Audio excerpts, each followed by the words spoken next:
एक ही ये पार्ट है ना, उसको फिर बाहर करके और सामने होना चाहिए।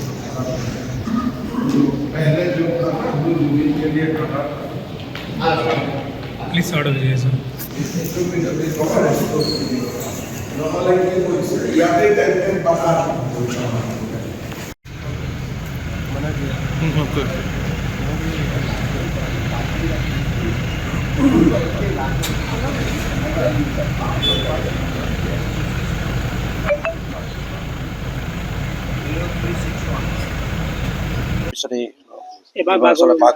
অসমৰ জনগোষ্ঠীসমূহৰ ভিতৰত অন্যতম এটা গুৰুত্বপূৰ্ণ আৰু শক্তিশালী জনগোষ্ঠী বড়ো জনগোষ্ঠী।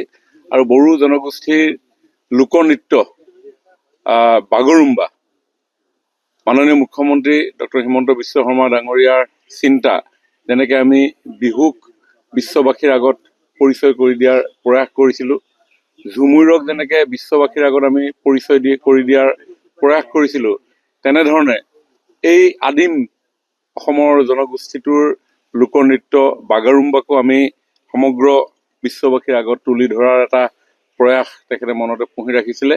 আৰু ঝুমুৰ আৰু বিহুৰ দৰেই খুব আনন্দ সুন্দৰ মন্ত্ৰমুগ্ধকৰ এটা দৃশ্যৰে এই লোকনৃত্যবিধক আমি সমগ্ৰ বিশ্ববাসীৰ আগত তোলাৰ প্ৰয়াসেৰে অহা 17 জানুৱাৰী তাৰিখে সেইদিনা শিল্পী দিৱসো ৰূপকোঁৱৰ জ্যোতিপ্ৰসাদ আগৰৱালাদেৱক স্মৰণ কৰি সমগ্ৰ অসমে শিল্পী দিৱস উদযাপন কৰে। এই পবিত্ৰ দিনটোতে বাগৰুম্বাক আমি তেনেধৰণে উপস্থাপনৰ প্ৰয়াস কৰা হৈছে।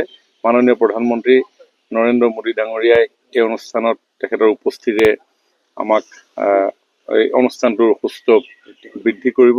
আৰু তাৰ কাৰণে আজি বছৰৰ দ্বিতীয় দিনটোতে মাননীয় মুখ্যমন্ত্ৰী ডাঙৰীয়াই ইয়ালৈ আহি তেখেতে গোটেইখিনি দিহা পৰামৰ্শ আমাক দি থৈ গৈছে। আৰু সেই পৰামৰ্শ অনুসৰি আমি কামখিনি আমি আগবঢ়াম। অহা কেইদিন যথেষ্ট গুৰুত্বপূৰ্ণ হ'ব আমাৰ এই গোটেই অনুষ্ঠানটো পৰিচালনা কৰাৰ ক্ষেত্ৰত, কাৰণ 23খন জিলাৰ শিল্পীসকল আহিব। প্ৰায় 10,000 শিল্পীয়ে এই নৃত্যত অংশগ্ৰহণ কৰিব। আমি আজি আৰু কাইলৈৰ ভিতৰত আমাৰ এটা ফাইনেল ভিডিঅ' ট্ৰেক আমি প্ৰস্তুত কৰি আছোঁ। এই 2টা দিনৰ ভিতৰত হৈ উঠিব। আৰু 4, 5 আৰু 6 এই 3 দিনত আমাৰ বিভিন্ন জিলাত বিভিন্ন সমষ্টিসমূহত যিসকলে প্ৰশিক্ষণ প্ৰদান কৰিব, যাক আমি মাষ্টাৰ ট্ৰেইনাৰ বুলি কওঁ, 4, 5, 6 এই 3 দিনত মাষ্টাৰ ট্ৰেইনাৰসকলৰ প্ৰশিক্ষণ হ'ব। 8, 9, 10 এই 3 দিনত আমি প্ৰতিটো সমষ্টিত আমি আমাৰ শিল্পীসকলক এই যিটো আমি ট্ৰেক নিৰ্মাণ কৰিম ভিডিঅ', তেওঁলোকক আমি প্ৰশিক্ষণ প্ৰদান কৰিম। 8, 9, 10, 11 তাৰিখে শিল্পীসকলক আমি গুৱাহাটীলৈ লৈ আনিম। 12, 13, 14 আৰু 15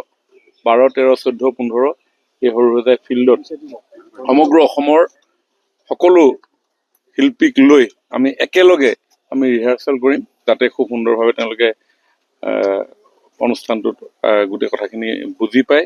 16 তাৰিখৰ দিনাখন আমি বিৰতি দিম। আৰু 17 তাৰিখে সন্ধিয়ালৈ মাননীয় প্ৰধানমন্ত্ৰী ডাঙৰীয়াৰ উপস্থিতিৰে প্ৰায় 10,000 অধিক বাগৰুম্বা লগত জড়িত হৈ থকা শিল্পীয়ে এই অপূৰ্ব লোকনৃত্যবিধ ৰাইজৰ ওচৰত তুলি ধৰিব।